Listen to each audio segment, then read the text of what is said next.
Call call ঝর্ণার সুরে প্রেমে ঝিনি মাদম তালে কার্নিশে দেয়ালে মেঠো পথ অলিগলি রাজপথে ক্যাম্পাস অফিস আদালত প্রতিটি জীবনের বন্ধি ঘরে রক্তের স্রোত সাঁতরে উঠে এলো, রক্তের স্রোত সাঁতরে উঠে এলো।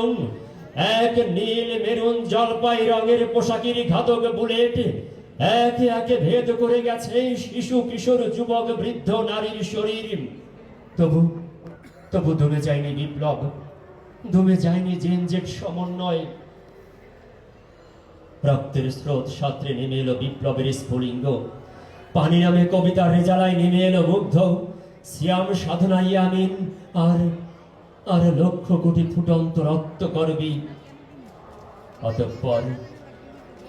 অতঃপর এপিসি সাজোয়া যান উপেক্ষা করে মঞ্জুরিত মৌমাছির গুঞ্জনের মতো বেজে উঠল গণহত্যার মসনদ ভাঙার ঢাক। আর ধুলিত তুলার মতো অগণন ছাত্র জনতা আয়নাবাজির আয়না ঘর গড়িয়ে ছিনিয়ে নিয়ে এলো সেই দুর্বিনীত মহেন্দ্র খন। 5 আগস্ট 2024 স্বাধীনতা, বিজয়, সার্বভৌমত্ব। সম্মানিত সুধী, আমরা একটি সুখী সমৃদ্ধ সোনার বাংলাদেশ দেখতে চাই। এই দেখার জন্য আমাদের অজস্র ভাইয়েরা প্রাণ দিয়েছে।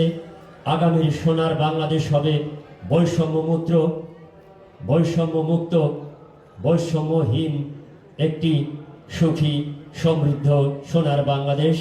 সেই আশাবাদ ব্যক্ত করে এবং সেই সোনার বাংলাদেশ গড়ার প্রত্যয়ে সবাইকে কাজ করার জন্য আমন্ত্রণ জানিয়ে বিদায় নিচ্ছি। আল্লাহ হাফেজ।